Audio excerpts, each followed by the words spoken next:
So hello everyone. From today onwards, we are going to start a new series of top interview 150 questions on LeetCode. Actually, these questions are important from interview perspective, so we will cover each and every question one by one, and we will provide a brute force solution. Although I am not going to provide brute force code for every question, and I will only provide the optimal solution for each. But we will discuss the brute force approach also. So let's start with the first question, that is merge sorted array. So this question is saying that you are given two integers arrays nums1 and nums2. Means we have two arrays that are sorted in increasing order. Means both of these arrays are sorted in increasing order. And you have also given two integers m and n that is representing the number of elements in nums1 and nums2. Now m and n are actually representing the number of elements inside num1 and num2, but not representing the actual size of nums1 and nums2. So we will understand it later. What does that mean? After that, it is saying merge nums1 and nums2 into a single array sorted in non-decreasing order. We will have to merge these both arrays into a single one. The final sorted array should not be returned by the function, but instead be stored inside the array nums1. As this function itself saying the return type is void, so we do not have to return the result. Instead, we have to store the final result inside this nums1 itself. How we will store it, we will see it. To accommodate this, nums1 has a length of m plus n, where the first m element denote the element that should be merged and the last n elements are set to 0.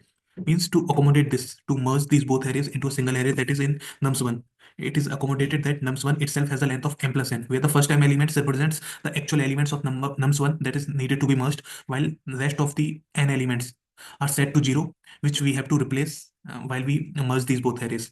So basically, after merging these both final arrays, the nums1 should be the final resultant in this. So let's understand it with the help of this simple example.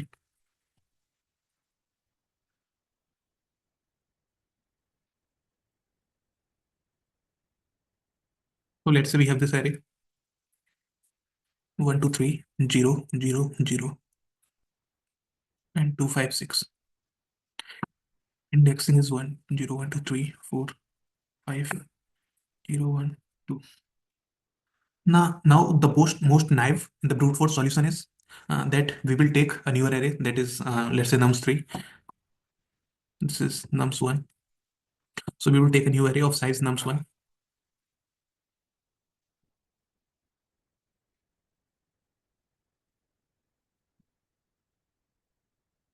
And what we will do, we will take three pointers. One pointer here in nums1, that is I. Another pointer is j.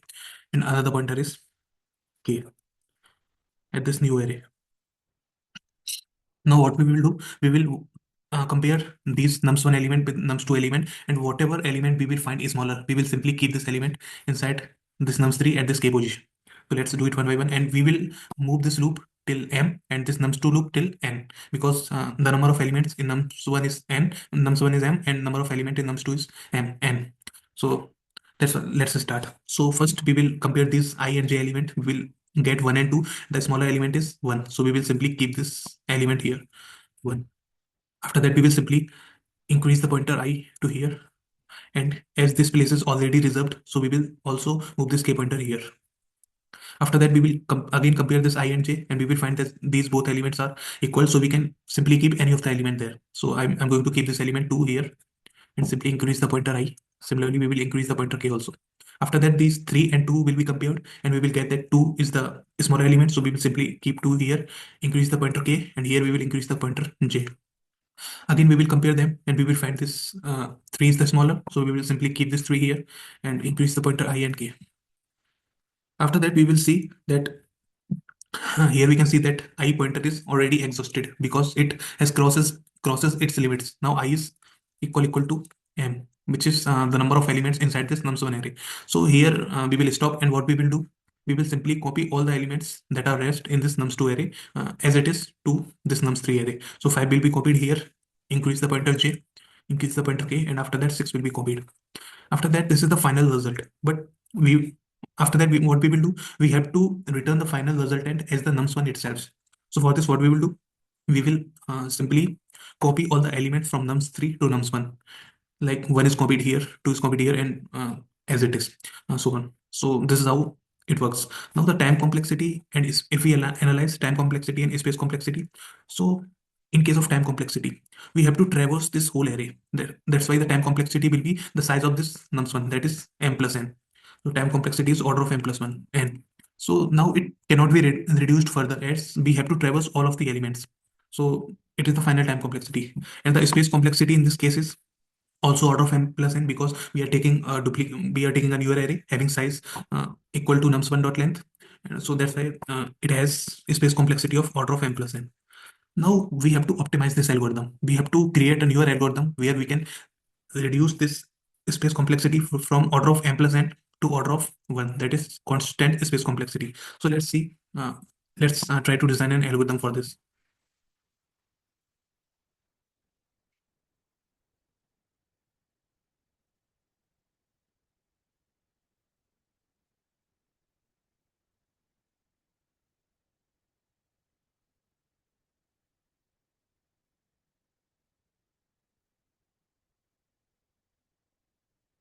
Now let's see the optimal solution of it. Now as we know that this is nums1 array having size of 6, and this is nums2 array having size of 3. Now the final result and we have to return is nums1 itself. So what we will do, we will start choosing a greater element out of these both arrays nums1 and nums2, and we will put this greater element at the last of nums1, because we have to sort the final array. And as we know that nums1 and nums2 are already sorted, so whatever the larger element we will get, so this will definitely be larger, as we will start from the back and we will see which one is larger between both of these elements, and whatever we will find larger, we will simply keep it at this last place. So let's see how it works. We will simply take a pointer k, and k is equal to nums dot length minus 1. Why? Because nums dot length is 6, 1, 2, 3, 4, 5, 6. And if we will do minus 1, then it means 5. So it will be at this last position. So k will be kept here. After that, we will take two more pointers, but there is no need to take these two more pointers as we already have m and n. So as we know that m equal to 3 and n is also 3. So if we will see, then m will be something like here and n will be here outside this nums2 array. So we will use these similar pointers to work with it, and we will move till the time when this m is greater than 0 and n is also greater than 0. Because when we are here at this position, then we will perform the operation to one digit preceded. That means when we will be at this position, then we will perform the operation with the element of m minus 1. So that's why we will do this similar thing till the point we will not meet this condition. So let's start. So what we will do now, we will start comparing these elements nums1 of m minus 1 and nums2 of n minus 1, and whichever the elements we will find greater, we will simply keep this element at the end of nums1 and simply decrease that particular pointer. So let's do this. So here if we will see that between 3 and 6, 3 is m minus 1 and 6 is n minus 1. So if we will see the greater element is 6, so what we will do, we will simply keep 6 here. And after keeping this, what we will do, we will simply increase the pointer k. Sorry, we will simply decrease the pointer k. And after that, as we are taking this element, so this is already taken. So we will also decrease this pointer n also. Now we will simply again compare it. We will compare m minus 1 and n minus 1 element, and we will see that between 3 and 5, 5 is greater. So we will simply keep this 5 at this place. So let's keep this 5 at this place. After that, we have to decrease the pointer. So simply decrease this pointer, and similarly also decrease this k, as this place is already reserved. Now again do the similar thing. Now we have to compare between m minus 1 and n minus 1, that is between 3 and 2, and we will find that 3 is the larger element. So we will simply replace this 3 at this place k. So do this. So we will place 3 here. And what we will do after that, we will now we are taking this element from nums1 array. That's why we have to decrease the pointer of nums1, that is n. So simply decrease this, and also as this place is reserved, so we will decrease the pointer k also. After that, if we will again compare between m minus 1 and n minus 1 element, then we will find that m minus 1 is 2 and n minus 1 is 2, which is equal. So we can decrease any of the pointer. Here we are decreasing this nums1 pointer. So simply decrease this.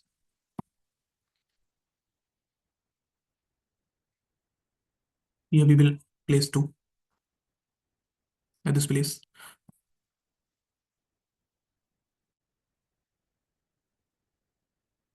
Simply decrease these both pointers.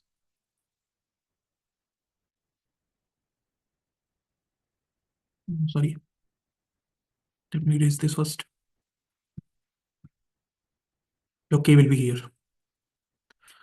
After that, we will again compare between n minus 1 and n minus 1, and we will see that between n minus 1 and n minus 1, this n minus 1th element is greater. So we will simply copy this here. So simply copy this n minus 1, it will simply be replaced. After that, this n pointer will be decreased, and similarly, this k pointer will also be decreased.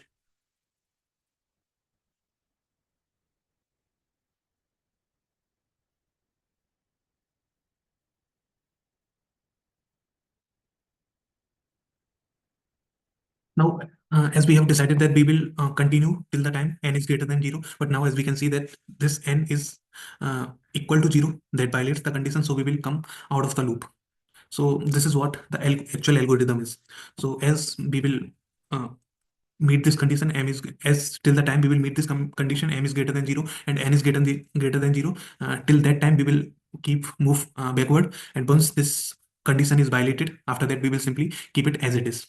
So this is how we have to code. So let's deep dive into the code and see how to code this. So let's see. Uh, First, we have to handle the corner cases, like if uh, n is equal to 0. That means there we do not have to perform any operations, because if n is itself 0, then nums1 array is already sorted, so we do not have to do anything. After that, we will uh, move backward till the position till the time this condition would not be violated. N is greater than 0 and m is greater than 0. Now what we will do? We will simply compare between these two elements from nums1 and nums2. So nums1 of n minus 1 is greater than equal to nums2 of n minus 1. You will also take a variable k here, which will be equal to nums1 dot length minus 1.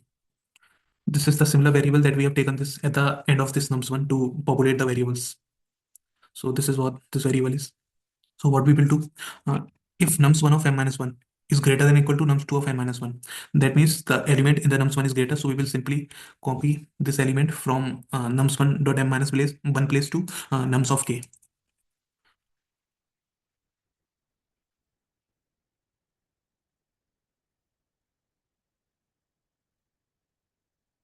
And with it, we also have to decrease this m pointer.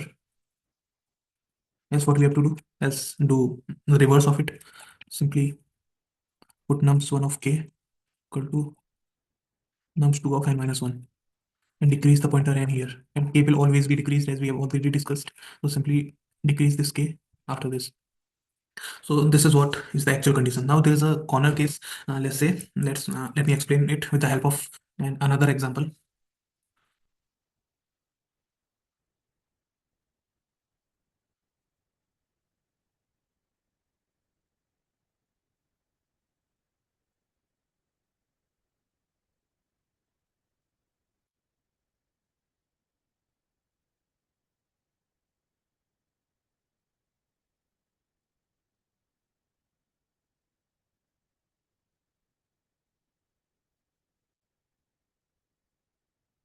Now this is the another use case for this.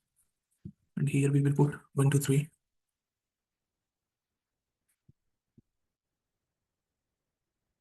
Now just try to dry run this code on this use case, and let's see how it works. Now keep this pointer k here. After that, this m will be here and n will be here. After that, we will compare between m minus 1 and n minus 1, and we will find that this m minus 1 is greater. So we will simply take this element and keep it here. We will simply decrease the pointer and also decrease the m pointer. After that, we will again do this. Again, we will compare between the element m minus 1 and n minus 1, and we will get that m minus 1 is greater. So we will simply take this 5 and populate it here. After that, we will decrease the pointer m and increase this, also decrease this pointer k here.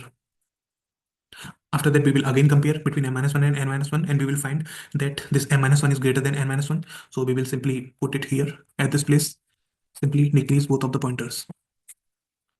At this time, what we are getting, that whatever condition we have written here, that is n is greater than 0 and then m is greater than 0. So this condition is now violated here as m is equal to 0. So this condition is now violated and this will terminate it out of the loop. But now what of these elements 1 and 2 and 3, these elements are not even populated in this nums1 array. So what we will do, we will also check a different condition in that case, that if after doing this, if we will get any of, if n is still greater than 0, if n is still greater than 0, n is not equal to 0, that means there are some elements left in nums2 array itself. So we also have to populate these nums2 element now. So what we will do, we will simply take these elements one by one. We will populate these elements that decrease the pointer k and decrease the pointer n also. So this is how, this is what your optimal code is. So now try to run this. So compilation error.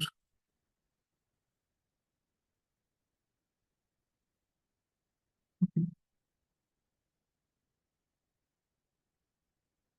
Oh, all of our test cases are passed. So try to submit the solution,